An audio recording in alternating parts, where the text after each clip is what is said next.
Wonderful day, Abundance viewer. Today is going to be great for you or here. 3 feet from gold. An uncle of R.U. Darby was caught by the gold fever in the gold rush days, and went west to dig and grow rich. He had never heard that more gold has been mined from the brains of men than has ever been taken from the earth. He staked a claim and went to work with pick and shovel. The work was hard, but his lust for gold was definite. After weeks of labor, he was rewarded by the discovery of the shining ore. He needed machinery to bring the ore to the surface.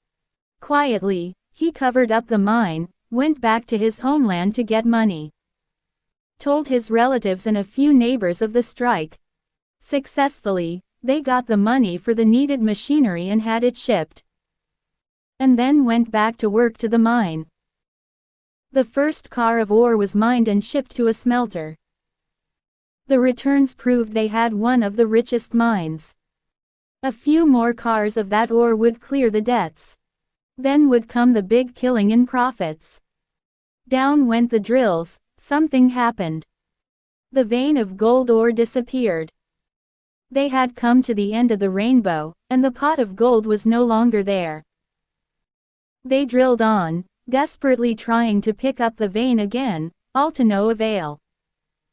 Still, the pot of gold was no longer there. Until, finally, they decided to quit. They sold the machinery to a junk man for a few $100s and took the train back home. Some junk men are dumb, but not this one. He called in a mining engineer to look at the mine and do a little calculating. The engineer advised that the project had failed, because the owner were not familiar with fault lines. His calculations showed that the vein would be found just 3 feet from where they stopped drilling. That is exactly where it was found. The junk man took millions of dollars in ore from the mine, because he knew enough to seek expert counsel before giving up. Most of the money which went into the machinery was procured through the efforts of Darby, who was then a very young man. The money came from his relatives and neighbors, because of their faith in him. He paid back every dollar of it, although it took years in doing so. Long afterward, Mr. Darby recouped his loss many times over.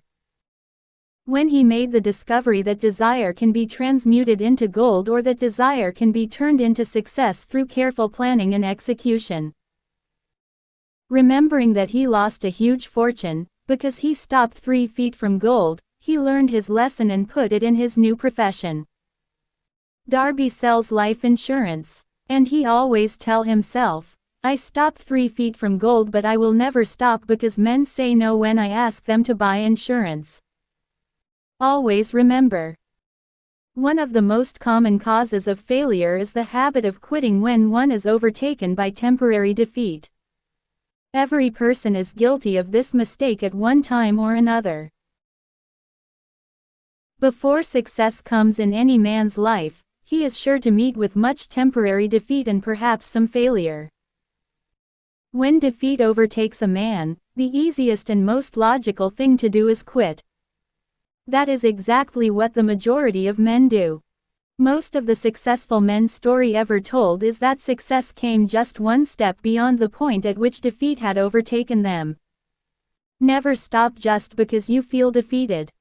The journey to the other side is attainable only after great suffering. When defeat comes, accept it as a signal that your plans are not sound, rebuild those plans, and set sail once more toward your coveted goal.